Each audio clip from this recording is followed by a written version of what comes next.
If you love liberty, declare your independence by signing the Shire Society Declaration at shiresociety.com.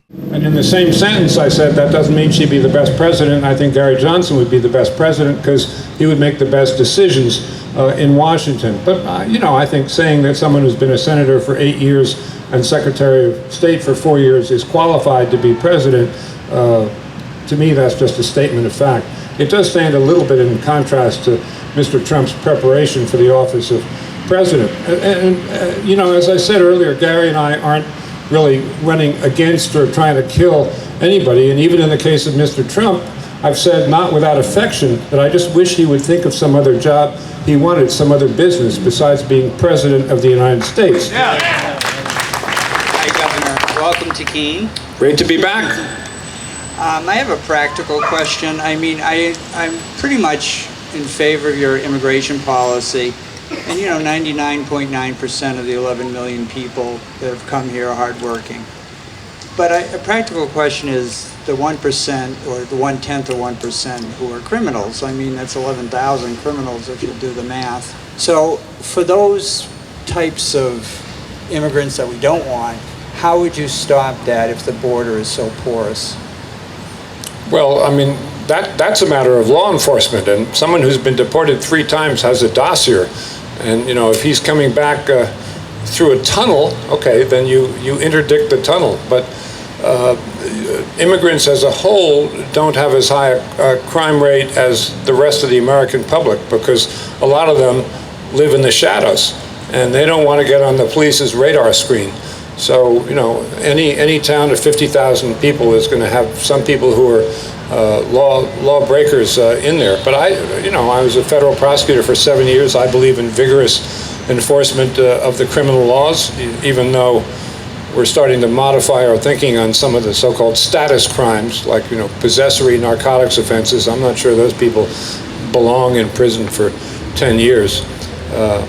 But I would do the same for those 11,000 people who are lawbreakers as I would for anybody else. Investigate, convict them, consider the seriousness of the offense, and sentence appropriately.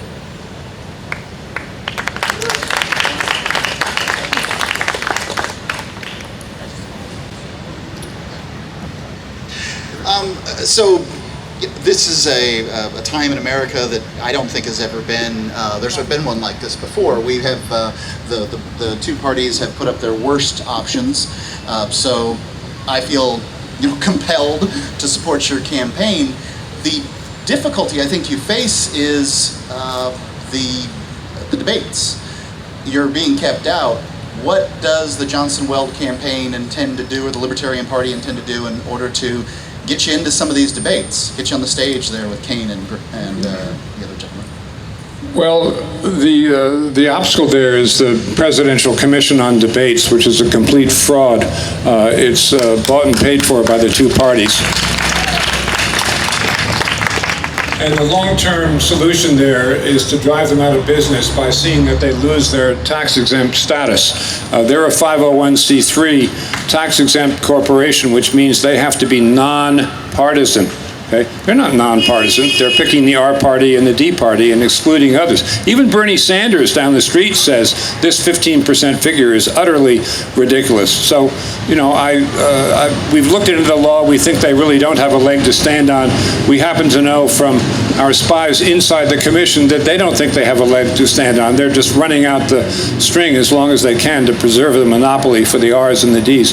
This year, I think the answer is you align yourself as closely as you can with the debates and feed off that. We did live tweeting during the first presidential debate. Gary and I were both in New York and reached a lot of people with live tweeting. I'm going to be doing a special event during the upcoming debate on Sunday where I'll be commenting on it through an outlet that I won't mention in case there are ears listening down the street, that will get us a lot of publicity just because everybody's tuning in. And I'm hopeful, as I say, that in the last 30 days there will be so much attention on the election that it's going to begin to slop over on us, and we'll get that aggregate name recognition up there. But the short answer is associate yourself with the debates, not in the manner of the Green Party, which is crashing the debate to get arrested. We're not in this to get arrested. We're in this to serve the American public. Thank you for propagating the species. Hi, Bill. Freeman. I've got a question for you. Good to see you. How do you feel about the non-aggression principle? I'm bedrock libertarian. Do you agree with it? I do. All right. Thanks, guys.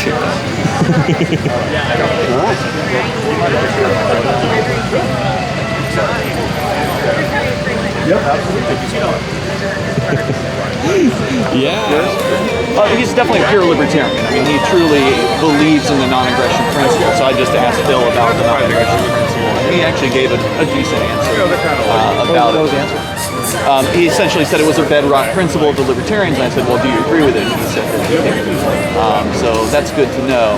I'd like to see a libertarian campaign talk more about non-aggression, because ultimately that's the founding principle of the Libertarian Party. And so I understand watering down the message, and that's the direction that this campaign has been going. But as a principled libertarian, that doesn't resonate with me. So it doesn't make me want to come out and hold a sign for Johnson Weld. So in order to water things down and attract a larger audience, supposedly, they're sort of pushing people like me and Daryl out who are more interested in really explaining the principles of liberty to people. Are you involved? I've run for office on a number of occasions. I ran for as a Democrat for the New Hampshire governor's race this year. Yeah. I got 4th place. There were 5. Where are you from? Utah. Oh, wow. What brought you out here? Following the campaign. For them. Okay. You're on staff. No. Ah, okay. Danny's our free-for-all guy. Pretty much. For all you need. Yeah. Bailed me out with a wireless mic last night. But I've never heard of this guy until last night. Oh, you heard about him last night? Yeah. What happened last night? I saw a meme that said, "Why have a Johnson when you can have a DP?" Which I thought was not a good idea. We'd like to invite you to visit freekeene.com. Freekeene.com features audio, video, and blogs chronicling the transition to a voluntary society. Freekeene.com also has comment and discussion forums so you can be heard. Freekeene.com. I should be in Keene, New Hampshire with the Free Staters.